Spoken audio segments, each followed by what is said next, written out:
नमस्कार मंडळी, कसे आहात सगळे? अंतरा फूडी ब्लॉगमध्ये तुमचं स्वागत आहे। तर आज मी तुम्हाला दाखवणार आहे चवळीची कांदा टोमॅटोतील उसळ। तर बघा आपण साहित्य काय घेतलेलं आहे ते उसळीसाठी। हे मी अर्धा चमचा मोहरी आणि अर्धा चमचा जिरे घेतलेलं आहे। ही 2 लसूण पाकळ्या घेतलेल्या आहेत मोठ्या ठेचून। त्याच्यानंतर ही अर्धा चमचा हळद घेतलेली आहे। हा अर्धा चमचा धना पावडर घेतलेली आहे। हा 1 चमचा लाल तिखट घेतलेला आहे। त्याच्यानंतर पाऊण चमचा मीठ, 2 मोठे कांदे उभे लांब चिरून घेतलेले आहेत, 1 मोठा टोमॅटो घेतलेला आहे चिरून बारीक। त्याच्यानंतर हा अर्धा चमचा गरम मसाला आहे भाजीचा आणि ही कोथिंबीर घेतलेली आहे। आणि त्याच्यानंतर ही बघा ही पांढरी चवळी आहे, ही बघा। तर ही पांढरी चवळी घेतलेली आहे मी आणि हा 1 मोठा बटाटा साल काढून कट करून घेतलेला आहे। तर आता आपण रेसिपीकडे वळूया। तर हे बघा मंडळी, आता आपण कुकर मी गरम करत ठेवलेला आहे आणि मी डायरेक्टच घालणार आहे।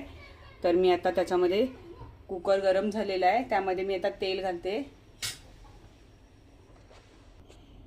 तर बघा मंडळी, मी आता ह्याच्यात तेल घालून घेणार आहे।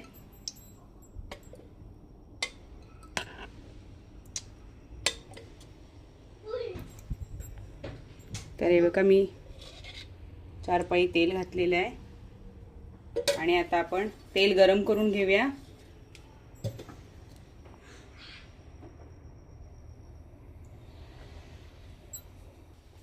तर बघा मंडळी, आपलं तेल गरम झालेलं आहे। आता यामध्ये मी जिरं मोहरी घालून घेणार आहे आणि आपली ठेचून घेतलेली सगळी लसूण घालणार आहे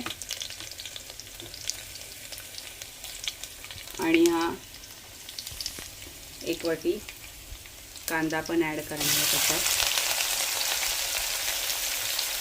आणि हा मस्त कांदा गोल्डन रंगावर येईपर्यंत मंडळी आपला कांदा पण लालसर रंगावर आलेला आहे। आता यामध्ये मी घालणार आहे टोमॅटो आणि टोमॅटो पण 1-2 मिनिटं मी परतून घेणार आहे।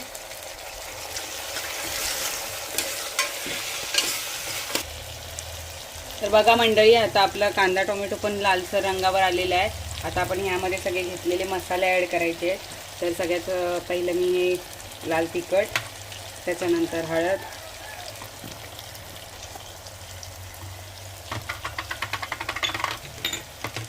गरम मसाला, मीठ आणि ही आपली घेतलेली जी चवळी आहे ती चवळी बटाटा। आणि आता आपण सगळं हे मिश्रण एकजीव करून घेऊया।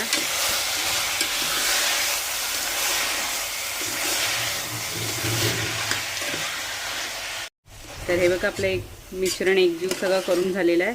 आता यामध्ये मी 1 ग्लास पाणी ॲड करणार आहे।